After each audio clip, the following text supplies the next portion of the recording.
Trump, unfair trade undermines us all.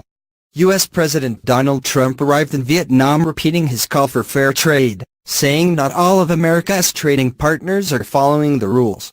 In a speech to APEC CEOs in Da Nang Friday, Trump said, "In the end, unfair trade undermines us all." Having arrived in Vietnam from Beijing, where he held talks with Chinese President Xi Jinping, Trump again called the U.S. trade imbalance with China unacceptable.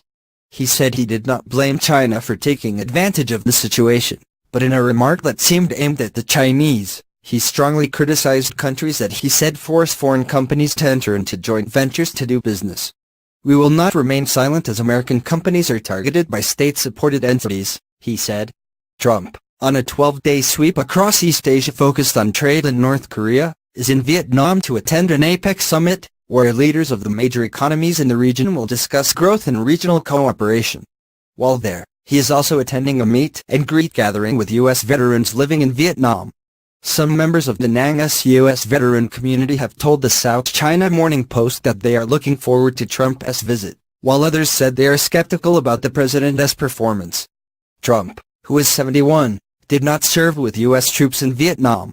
He has been criticized for his 5 draft deferments, 4 of which were student deferments, and the final one for medical reasons that he has attributed to heel spurs. He also drew fire from members of the Republican Party in 2015 for criticizing Senator John McCain, who served as a naval aviator in Vietnam and survived 5 years imprisonment in a Vietnamese prisoner of war camp. "He is a war hero because he was captured," Trump said in public comments at a family leadership summit in Iowa. "I like people who weren't captured." Later Friday, Trump will attend a gala dinner and a performance showcasing Vietnamese culture. In Beijing on Thursday, the U.S. president struck a markedly softer tone than in the past on touchy subjects such as North Korea and trade with Chinese President Xi Jinping.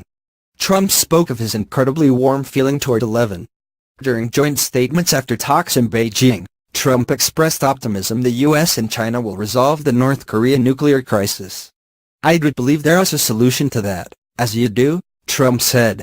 Trump said he has great respect for Xi's leadership on trade and noted the U.S. must change its policy. "It is too bad that past administrations allowed it to get so far out of kilter," Trump added. "But we'll make it fair, and it will be tremendous for both of us." The Chinese leader said Beijing's relationship with Washington now stands at a new starting point and vowed to enhance communication and cooperation on the nuclear issues on the Korean Peninsula and other issues. For China and the United States, cooperation is the only viable choice, and win-win cooperation can take us to a better future, said the Chinese president. Much of Trump's Asia tour has focused on North Korea, which is developing a nuclear and missile program in violation of UN Security Council resolutions. Trump pressed Xi privately on the North Korean nuclear issue, according to Trump administration officials. According to Secretary of State Rex Tillerson, Trump told Xi, "You are a strong man, I am sure you can solve this for me." Speaking in Beijing, Tillerson noted there is no disagreement on North Korea between the United States and China. The diplomat pointed out the Chinese have been clear and unequivocal over 2 days of talks that they will not accept North Korea with nuclear weapons. "There is no space between both of our objectives," said Tillerson. "We have our own views of the tactics, the timing and how far to go with pressure, and that is what we spend a lot of time exchanging views on." Later, Trump and Xi spoke to a meeting of business leaders. Trump said, "I thank President Xi for his recent efforts to restrict trade with North Korea and cut off banking ties. China can fix this problem easily and quickly." The shift in Trump's rhetoric on trade was especially notable because the U.S. leader has long complained about the trade imbalance between China and the United States. For the first 10 months of the year, China's trade surplus with the U.S. was $223 billion, according to recent data released by China's General Administration of Customs. Trump said the U.S. trade deficit with China is, shockingly, hundreds of billions of dollars annually. President Xi said there's a wider and prosperous future for U.S.-China cooperation on trade, adding that $250 billion worth of business deals were signed during President Trump's visit to China and that Chinese investment in the United States is rising rapidly. But the roughly 15 agreements unveiled in Beijing are mostly non-binding memorandums of understanding, and according to Bloomberg News, could take years to materialize if they do at all.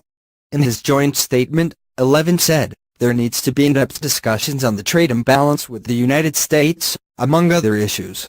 After the trade talks, Secretary Tillerson said the accomplishments were pretty small, adding the U.S. concerns about the pace of progress was communicated to Chinese officials Thursday. Trump and 11 also had a frank exchange on human rights, according to Tillerson, though human rights did not appear to be a major part of Trump's agenda. The U.S. president made no public mention of China's alleged human rights abuses during his stop in the country, which is ruled by a one-party, authoritarian government that severely restricts dissent. That is in contrast to many of Trump's predecessors, including Barack Obama, who on his trips to China would often bring up human rights concerns during addresses to students or other members of the Chinese public.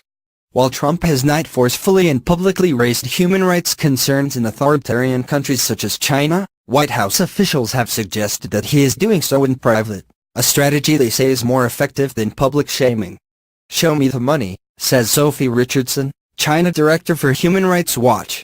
"All I see is a half-sentence referencing Tillerson's remarks from yesterday that he and Trump discussed human rights. I have no idea what those were, or if anybody actually suggested that one side improve." But it was unclear how effective such a public condemnation would be coming from Trump, who at various times has referred to 11 as a terrific guy, a great leader, and a very special man, Richardson says. Many rights activists were also concerned after Trump did not take questions from reporters during an appearance alongside his Chinese counterpart on Thursday. Such a move reinforces China's authoritarian impulses, according to Richardson, even while noting that Obama also did not take reporters' questions during his first visit to the country in 2009. It is a catastrophically stupid thing to do in China, where the press is already deeply limited, and in fact Chinese journalists get locked up for honest reporting all